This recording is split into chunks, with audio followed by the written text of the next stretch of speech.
helpless. Our army threw everything we had at them, but they were unstoppable.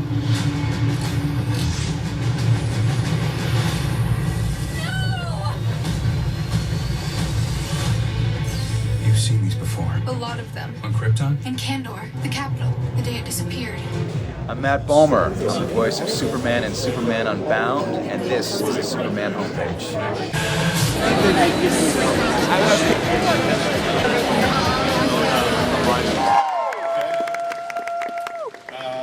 So let's start with our director and producer, a dual tag. You know him from Batman, several Batman series, Justice League series. He's been around. He's an encyclopedic knowledge of superheroes. I can speak, I swear, and Andrea will come up and correct me if I don't. James Tucker.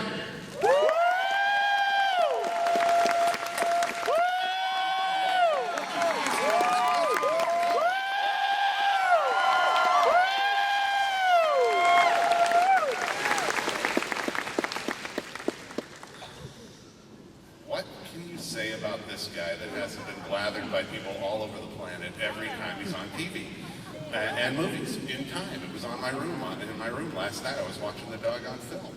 He died. What was that? Matt Bomer, our own Superman.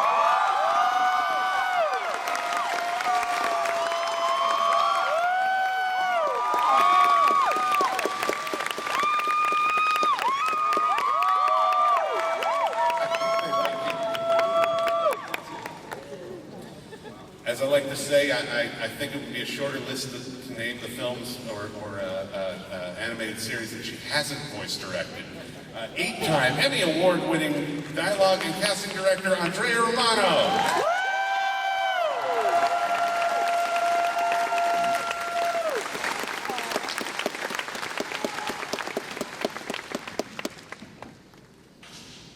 One of the great breaths of fresh air you could ever hope to work with. And I think you got to hear every level of acting ability out there. You know her and love her on Castle. I know I do. Molly Quinn.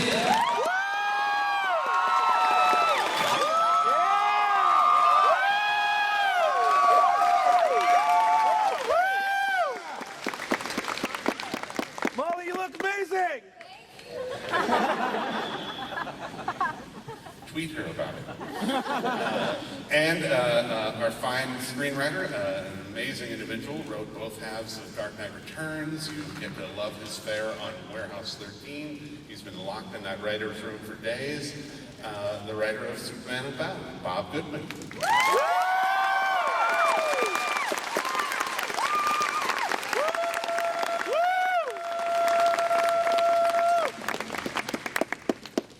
So let's get right to it. I'll throw this to Bob to start with. You had the monumental task of doing both halves of Dark Knight Returns and then rolled into this. What were the differences and challenges, and how did you approach this one? Well, actually, interestingly, I wrote this one first. Really? Like this, yeah. This was the first animated movie that I wrote for Warner, and I've been working with them for years and years. I think now going on 18 years that I've been writing for the DC animated crowd, and on project with Andrea and Alan Burnett, and Paul Dini, and Tim, and James. The differences between this and The Dark Knight Returns, obviously they're both adaptations. The funny thing, one difference is Dark Knight Returns is such dense material, so much story in there, that we had 2 whole movies and we started to cut things out. This one, it's a really great short story in the comics, and the real challenge was make it longer. That was kind of Alan's first instruction to me, was make more story. So I kind of thought of this as Jeff Johns paved a really great solid highway, and adapting this gave me the opportunity to kind of find some roads and some parks to visit along the way, and those were the subplots, the stuff with Clark and Lois. The stuff going on with Supergirl in the story. Really look for themes that play with, what's going on in Brainiac's character and psychology, that also relates to what's going on with Superman, and Superman's thinking that the right way to behave is to control his relationship with Lois. And so he learns exactly what Brainiac's flaw is. So that was the kind of stuff that, you know, was expanding in this one rather than figuring out how to fit it in. Mr. Tucker, we'll get this one out of the way right off the bat. In case you haven't been on the internet today, and what are the odds of that? Bruce Timm is taking a short leave from the DCU films. You know, we don't make these overnight. Like I'm pointing to myself, we don't make him overnight. That's good. We don't make these overnight. And we started this about 1.5 years ago. Bruce was already starting to work on Green Lantern, the animated series. He was involved with the Flaming Sea. And yeah, like that component right over there.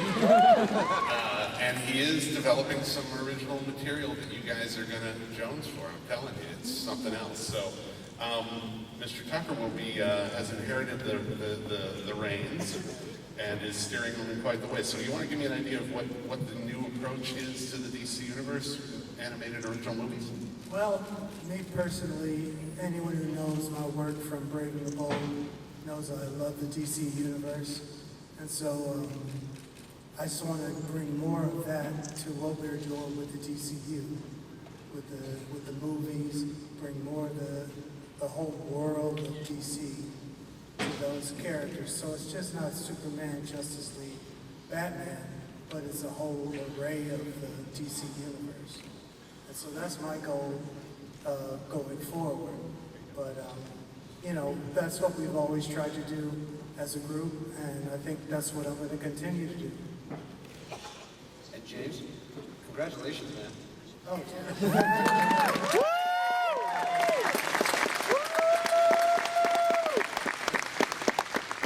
We can't tell you everything that's coming. If you come to Comic-Con, we'll tell you everything that's coming for 2014.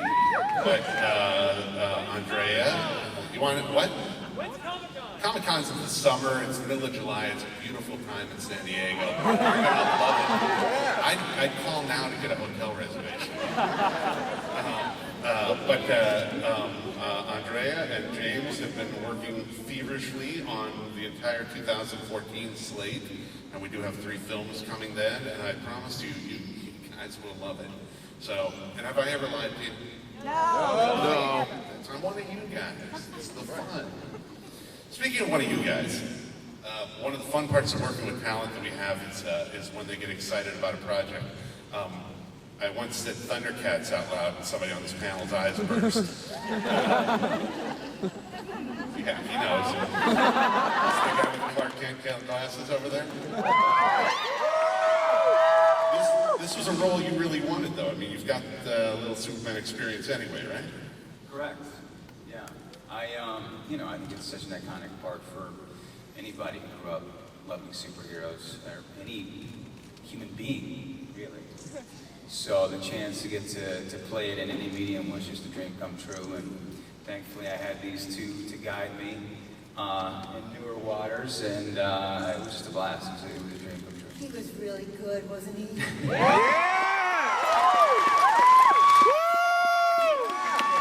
I'm saying that because I'm right here.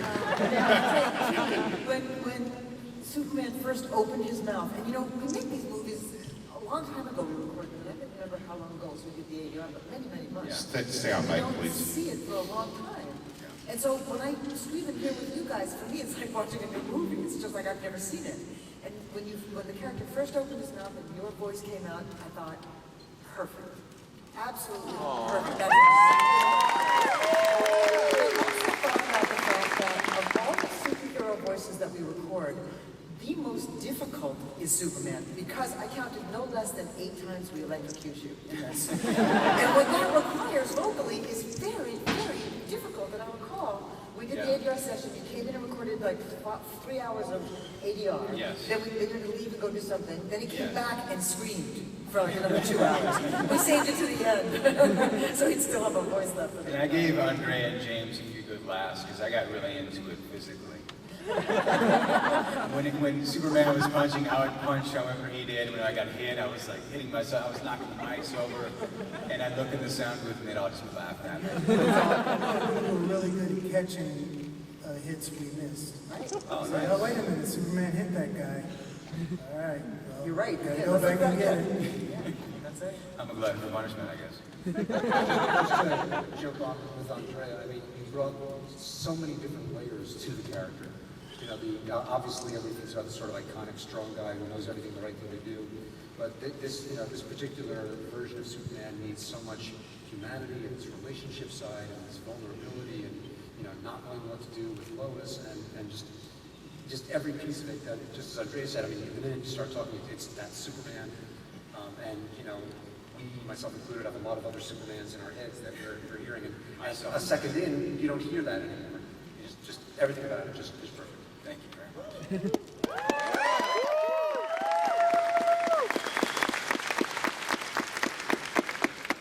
Miss Molly, you are a teenager.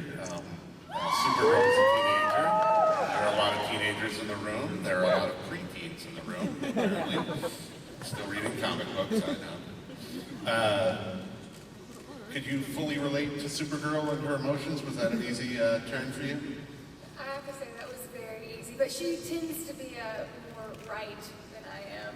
Which, it was just so much fun to play a teenager who can fly and who can, you know, defeat Somalian warlords and things like that. All those things that I always wanted to do and still like to imagine that I could, or just think about it constantly. So I could completely relate to her and just how headstrong she was, but really it was her sense of right and wrong that I connected with and that I really loved. It's a winner. Andrea, these weren't the only two actors in the film. We had a fellow named John Noble.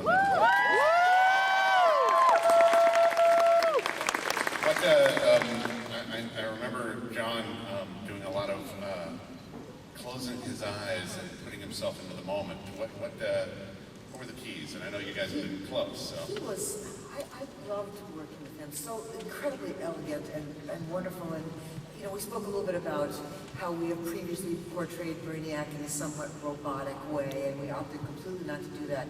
And James made a decision that I thought was so wise, which is when we first go into the Brainiac ship, the ship speaks. And he decided that John Noble should do the voice of the ship. And I don't know if you guys recognize that. This was the first time this time.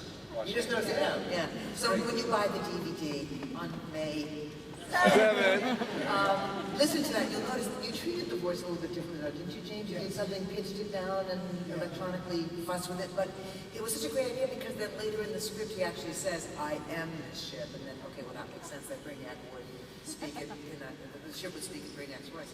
But what John did was so interesting in that he tried to bring some humanity to this character, and it's not what you would think of as a character with much humanity. But he did, and it's remarkable, his performance. I think it's rich and deep and full, and certainly not one note which Brainiac can tend to get. And it was just one of those truly beautiful recording experiences, and we were very lucky.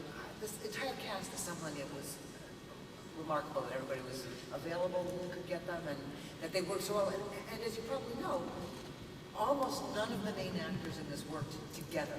Nobody worked in the room at the same time. So you were recorded 1 week, and you might have been recorded a month later, and it was really just getting everybody. And it always astounds me how well it works when we finally put them all together and it flows.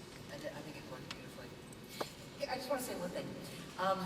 It's very odd for a voice director to say this, but some of my favorite moments in this film are the ones that have absolutely no dialogue. There's the moment when Superman and Kara see each other, and Kara said, "I can't do it. I can't fight Brainiac again. I can't." And Superman goes off and fights, and then suddenly she shows up and helps to save the day, and they just share this moment where they don't speak. They just look at each other. And then the scene moves on. It's so beautiful. They don't say anything. He's not like, "Oh, thank God you can help me." They say nothing. They just look at each other, and then she accepts, like, "Okay, I'm on board. We'll do this together." I just think it's beautiful. I was backstage and heard their reaction to what might have been their favorite moment, and it shows up in the rating now. It's got a PG-13 for a gesture.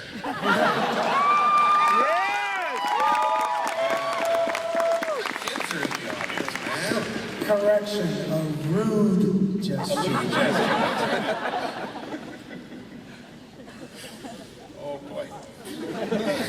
Hey Matt, were you aware of the number of, I mean, the Tim Daly and Mark Valley and Kyle MacLachlan, all the different people who've done Superman before, and did that have any impact, or did you go in a different direction purposely, or? Yeah, I mean, I think if you're a fan of the character, inherently, you're aware of everybody who's done it, both in voice work and live action, and that's in the back of your head, and the only thing you can really focus on is what the version of the character is for that particular story. And so I try to keep all that in the back of my head and then work on the story that we were working on in this film. I'll go to both actors. I know actors have a tendency to not want to watch themselves on film because they're always questioning your choices or being critical of what we adore. Are you able to watch the animated version and not do that, or to completely enjoy it like we do? No, it's still there. I always think that everyone else does a really good job.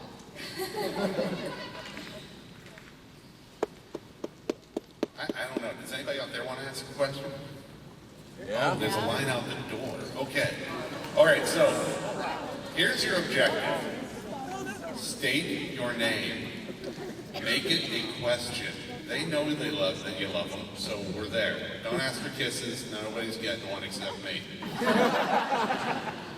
and put your question out there, and we'll mark you down for a potential prize.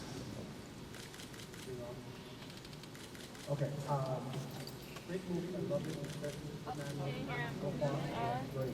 Now, for Rennie Cowan, you might have to John Noble. Hey, you know what? Hold on 1 second. Is there somebody technically that can work with that microphone? Because we can't hear anything he's saying. It sounds like he's underwater. Which could be an interesting role because we're working on Aquaman next, right, Ken? Hello.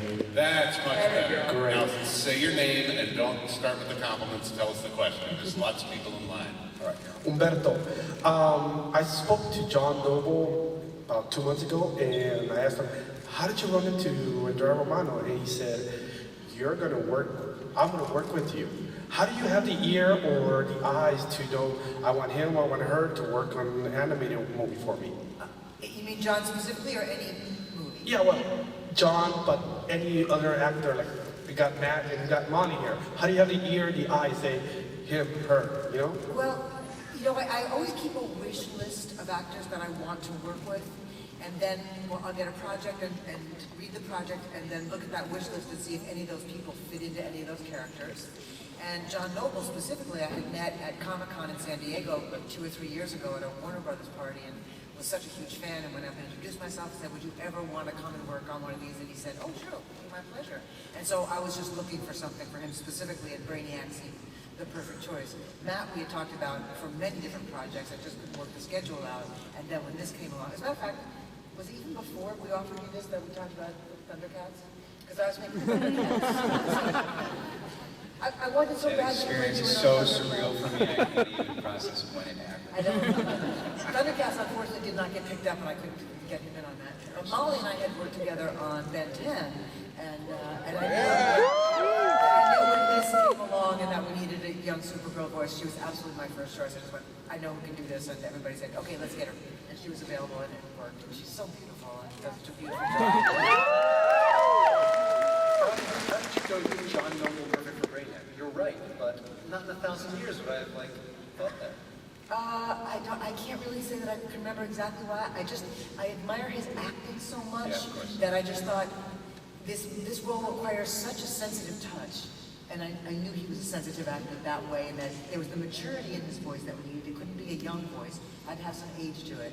And I just, I never really know. I get these ideas and I go, wouldn't they be great? And they walk in the door and I go, oh, God, what if they're not good?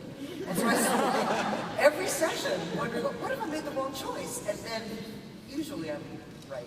I have talked about years doing this.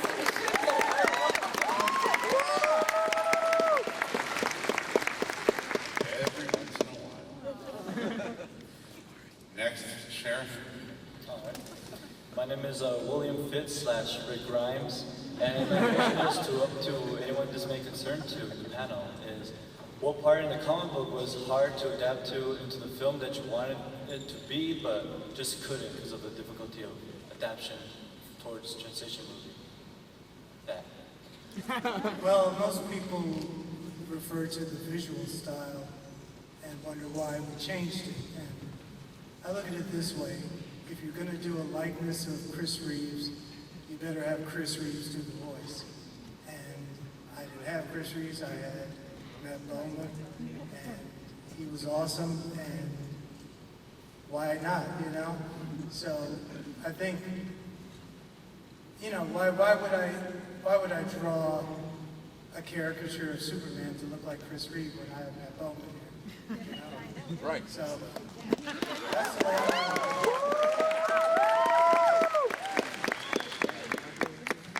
Yes, sir. Hi, my name is Christopher Satchel. To the whole panel, what was the most difficult feat you all had to accomplish in making this film? Getting to Anaheim in traffic today? Not having too much fun. We have a really finite amount of time to get this done in, and that's always a challenge. The crunch that is getting this done in this smaller window. And the pre-production, when we initially record, we have a little bit more flexibility. Post-production, when we do the ADR, which is matching the picture, we have a tiny window of time. And with actors that work on series 10, 12, 14, 18 hours a day, trying to find some time. Did we usually record on Saturday? I think we did. We even recorded Recorded the initial when I was doing Magic Mike. Oh, right, right. Did you just say that? I think for me, scheduling is like the biggest nightmare, truly, logistically. I just remember looking at the script that the toughest thing I had to figure out was after 75 years and the thousands of writers before me who've written Superman. Like one of Alan Burnett's first things he asked me to do is, come up with something new to do with Clark and Lois. How do you come up with something new to do with Clark and Lois after all those people have done it before? So that was a big challenge. That was the big nightmare, and giving your guys' reaction when he pulls out the ring at the end, and I guess it worked out. So. Yeah! I was just so grateful to have Andrea and James, because I was learning on the fly, really. Just having Never know. you guys, guiding me and learning to save my voice after I screamed for 6 hours straight. There was that. Yes, sir. Hi, my name is Carlos, and my question is for the writer. What caused you to change the ending from the novel to the adaptation? I'm sorry, I didn't hear it. Sorry, Starro lives. Ask it again, I'm sorry. Sorry, Starro was standing behind you as we're all being distracted. The name change, it varies, and there are marketing causes and clearances and the like, so sometimes we do have to alter the name a little slightly to accommodate those needs. Oh, is that what we're talking about, the title of the film? Yes, the I'm title of the sorry. film. We went through like 4 or 5 during production. It was based on Superman Brainiac? Superman Brainiac was the name of the book series by Jeff Johns. Then we called it, okay. I went through a bunch of different titles while writing it. I think the one that I eventually ended up delivering it as was Superman, the Lost City of Krypton, or Lost City of Kandor, I think we called it at one point. I think for a while I was pitching Superman, Flesh and Machine, all those bunch of different Superman gets hitched. Thank you, Carlos. That wasn't my question. You asked about the ending? Yeah, I asked what made you change the ending from the book to the adaptation? Like, the ending was completely different. The ending in the book, I honestly, I wrote this 4 years ago, and so I honestly don't remember the specific details of what I changed, but the best answer I can give you is that I did work for the movie. There's some things where I'm asked to do things specifically, like I think in this particular case there was an uncertainty as to whether they were going to follow this up with the new Krypton, the new Krypton story in the books, and there was a request to leave it, that this could stand alone, or it could be ambiguous at the end. There's a whole bunch of hands in that, and instructions that I'm given, and story needs. So I can't go with a more specific answer about why I made certain choices, but they all had a reason.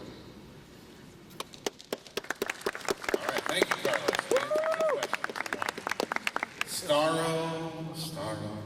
Will, what do you know? How you doing, folks? You gotta know. This man works for the government. I'm not joking, all right? Tell us, Will. So, a couple Saturdays ago, I got kicked in the feels when you took off my Young Justice and Green Lantern. Is there any way that you could get like a proper curtain call with like a direct-to-DVD movie? Just wrap like a true episode series? Well, anything is possible, number one. What were you expecting? Really? And number two, yeah, we'll echo those thoughts back, Will. Obviously, we make the films, they make the series, and hopefully we can intersect the two someday. There you go. That mic's a little high for you, isn't it? Go ahead. Okay, hi, my name's Maria, and my question was for Matt. What does he like about Clark and Lois's relationship?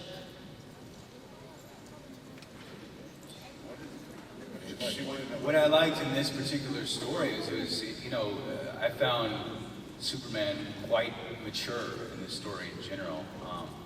And it sort of was like the battle of the control freaks. Because he's very protective of her in this particular story. And he fears for her future, given if their relationship ever goes public. So I just thought it was fun to get to play and get to be a little bit more charming with her while he was going through some other, developments with issues with Brainiac and also kind of being parental towards Supergirl.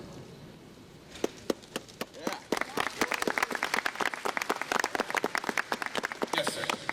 Hi, my name is Bob, and I want to know, will we see Superman Red Sun? And Kevin Conroy as a Russian Batman. Well, anything's possible. You know what? We will log that one down, right, James? We will log that one down under things we might consider in the future. It's definitely on my wish list, so.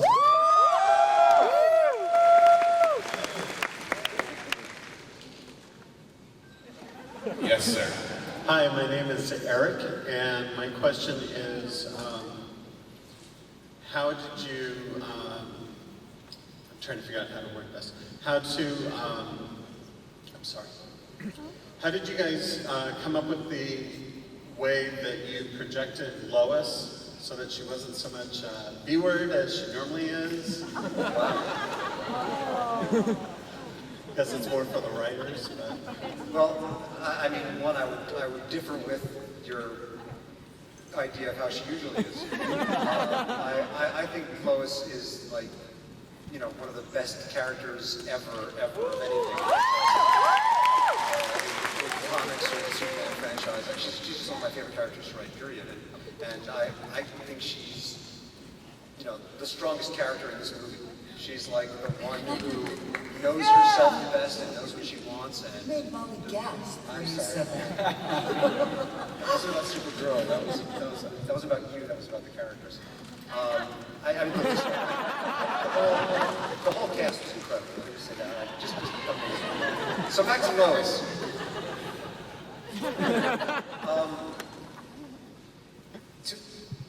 I'm not even sure where to go. The answer, I didn't have to figure out how to not make her something. I wrote to my belief about that character and how I hear her and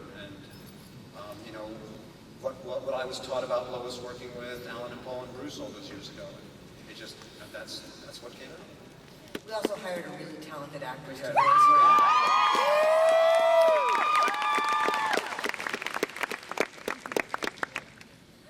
We have time for about maybe one or two more questions. And let's take one or two more questions. Hi, my name is Abby, and I was wondering, Matt and Molly, are Supergirl and Superman actually your favorite superheroes? Ladies first. I love Supergirl. She's She was never the one that I pretended to be as a child. I tended more towards Poison Ivy. But, I see that. I like being bad. But I have to say, it was such a treat really discovering this new heroine. I had never thought of myself that way, and I was so happy that Andrea gave me the opportunity to become Supergirl, and I hope I played her well, and I enjoyed playing her. And now I think Poison Ivy might have a run for her money.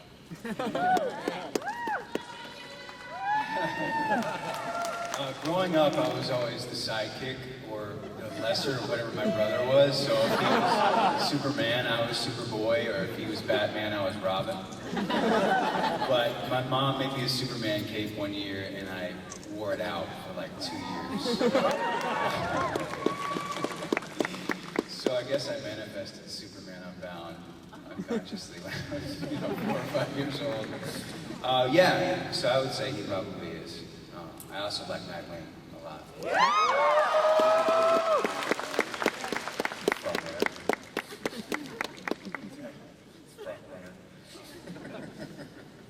Yes, sir. Hi, I'm Steve. This question is for Andrea. Over the years, you've made some really good inspired choices in casting. This is a great cast here, but I know sometimes people volunteer to do voices. And I know on a number of occasions, Mark Hamill has volunteered to do the voice of the Joker if you do The Killing Joke. Would you ever consider taking him and Kevin on for that?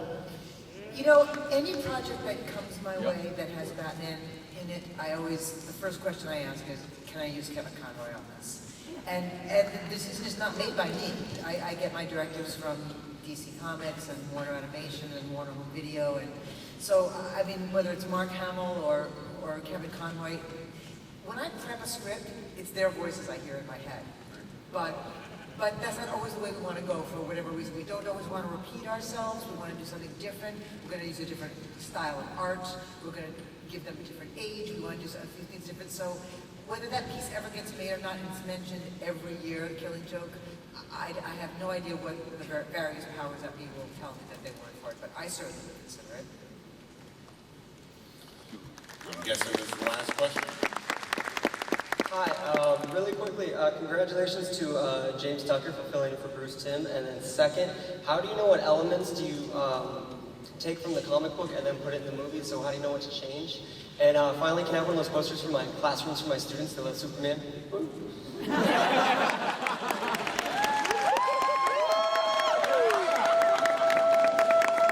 work on that. You involved the children. A lot of questions. You know, I'm just going at this job from the heart. I love DC Comics, always have, ever since I was a little kid, and I just want to bring them to you like you're used to seeing them. And if we can open up the range of characters, so much the better. Yeah. That's my first thing. Maurice, do we have time for one more, or why not? We have somebody coming up from out of nowhere. Oh. Okay, quick question. When does the Riddler get his time in the spotlight, huh?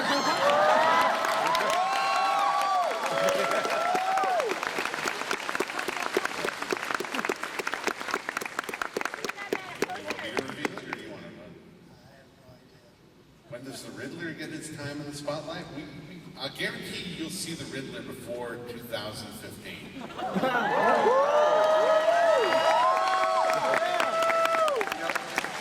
Any character in the DC Universe, the Riddler is the hardest one to write stories for.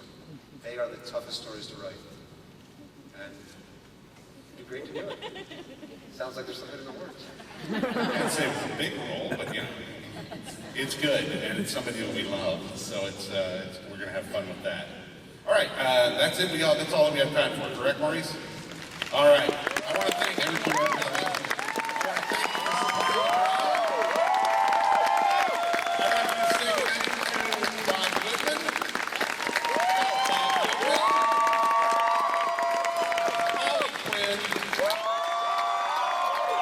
Andrea Romano.